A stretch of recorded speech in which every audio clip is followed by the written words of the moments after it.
Praise the Lord. सभी को जय मसीह। मैं सुनीता चौथानी आप सभी का आज के इस यूट्यूब वीडियो में स्वागत करती हूँ प्रभु यीशु मसीह के नाम से। और आज हम बाइबल से प्रेरितों की पुस्तक में से 9 अध्याय में से हम एक स्त्री के बारे में पढ़ेंगे जिसका नाम है तबीता और जिसका दूसरा नाम है दोरखास। और अंत में आपको बताऊंगी कि किस तरह से, जैसे प्रभु यीशु मसीह ने कहा कि तुम जो मेरे चेले हो मुझसे भी बड़े काम करोगे, किस तरह से सेम पैटर्न को इस्तेमाल किया गया और किस तरह से प्रभु यीशु मसीह के द्वारा एक मुर्दे को जिलाया गया, एक मरी हुई स्त्री को जिलाया गया। प्रभु यीशु मसीह मुर्दों को भी जिला सकते हैं, हम इससे ये भी सीख सकते हैं। तो हम निकालेंगे प्रेरितों 9:36। याफा में तबीता अर्थात दोरकास नामक एक विश्वासिनी रहती थी जो कि बिलीवर थी, प्रभु यीशु मसीह पर विश्वास करती थी, एक अच्छी प्रभु की दासी थी।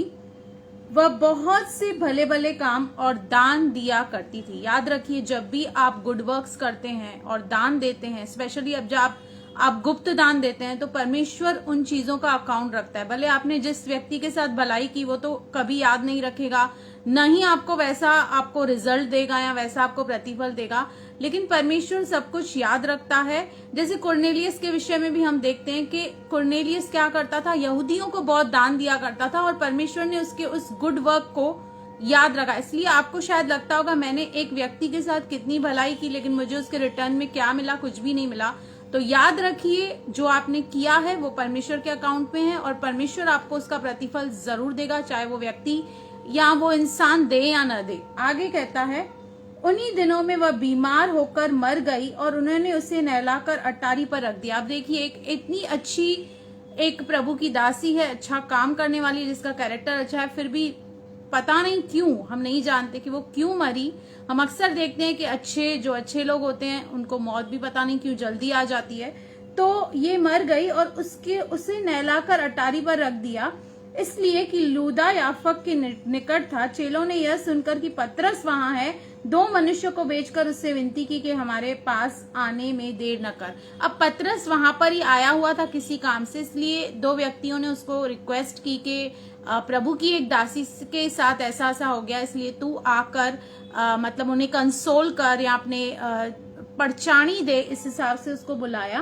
तब पतरस उठकर उनके साथ हो लिया और जब वह वहां पहुंचा तो उसे उस अटारी पर ले गए। जब विधवाएं रोती हुई उसके पास आ खड़ी हुई और जो कुर्ते और कपड़े दोरखास ने उसके साथ रहते हुए बनाए थे दिखाने लगी। अब ये जो लेडी थी, ये जाते जाते भी बहुत अच्छे काम करके गई, अच्छे अच्छे कपड़े बना के गई ताकि वो नीडी लोगों को, उन गरीब लोगों को दे सके जो जरूरतमंद हैं। और वो विधवाएं उसको दिखा रही थी, भाई देखो इसने कितने अच्छे अच्छे कपड़े बनाए हैं। आगे कहता है, तब पतरस ने सबको बाहर कर दिया और घुटने टेककर प्रार्थना की और शव की ओर देखकर कहा, हे तबीता उठ। तब उसने अपनी आंखें खोल दी और पतरस को देखकर उठ बैठी। अब पतरस ने क्या किया, सबको बाहर निकाला, घुटने पे आया, प्रार्थना की और उससे कहा, हे तबीता उठ, और उसी वक्त वो जिंदा हो गई। तब उसने अपनी आंखें खोल दी और पतरस को देखकर उठ बैठी। उसने हाथ देकर उसे उठाया और पवित्र लोगों और विधवाओं को बुलाकर उसे जीवित दिखा दिया। यह बात सारे याफा में फैल गई और बहुतेरों ने प्रभु पर विश्वास किया। और पतरस याफा में शमौन नामक किसी चमड़े का धंधा करने वाले के यहाँ बहुत दिन तक रहा। अब ये जब इंसिडेंट हुआ तो पूरे उस नगर में, पूरे उस एरिया में ये बात फैल गई और बहुत लोगों ने प्रभु यीशु मसीह पर विश्वास किया।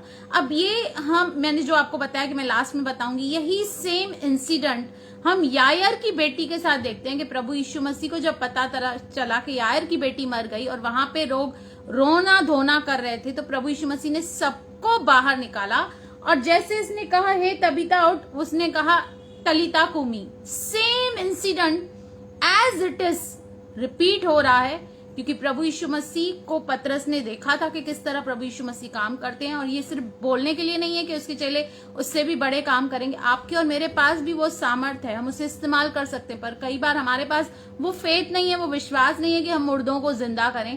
लेकिन यहाँ पर हम देखते हैं कि पतरस ने कैसे अपने गुरु को राइटली फॉलो किया, कैसे उसके एग्जाम्पल को लिया और कैसे उसके पदचिन्हों पर चला। हमें भी ऐसा विश्वास रखना है। हो सकता है आज हमारे जीवन में कोई परिस्थितियां हैं, कोई एरिया है जो मरी हुई है ना। जिस तरह से ये तबीता मरी हुई थी, उसकी उस मरी हुई परिस्थितियों को पतरस ने जिंदा किया। आज हो सकता है उसी रूप में हमारी कोई लाइफ की एरिया है कि जहां पे हम स्ट्रगल कर रहे हैं, जहां पे हमें लग रहा है कि ये मेरे साथ क्यों हुआ, मेरे साथ गलत हुआ, तो हमें वहां पर विश्वास दिखाना है, घुटने टेक कर उस बात के लिए प्रार्थना करनी है।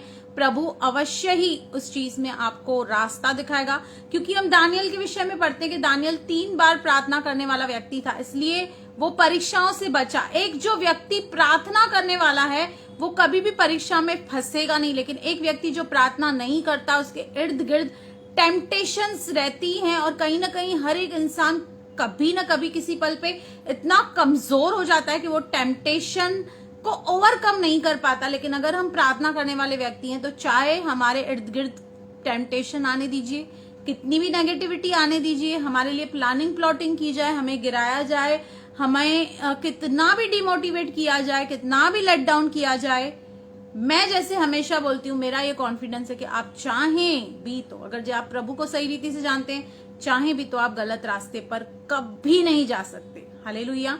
तो इस वीडियो के जरिए प्रभु आपको बहुत बहुत आशीष करे। अपनी मरी हुई परिस्थितियों से बात कीजिए, प्रेयर कीजिए, क्योंकि prayer can change any situation of your life. तो आप प्रेयर कीजिए, प्रभु आपके लिए सॉल्यूशन निकालेगा, मार्ग निकालेगा, और आपको एक ओवरकमर करके खड़ा करेगा। God bless you. प्रभु आपको बहुत बहुत आशीष करे। आमेन, आमेन।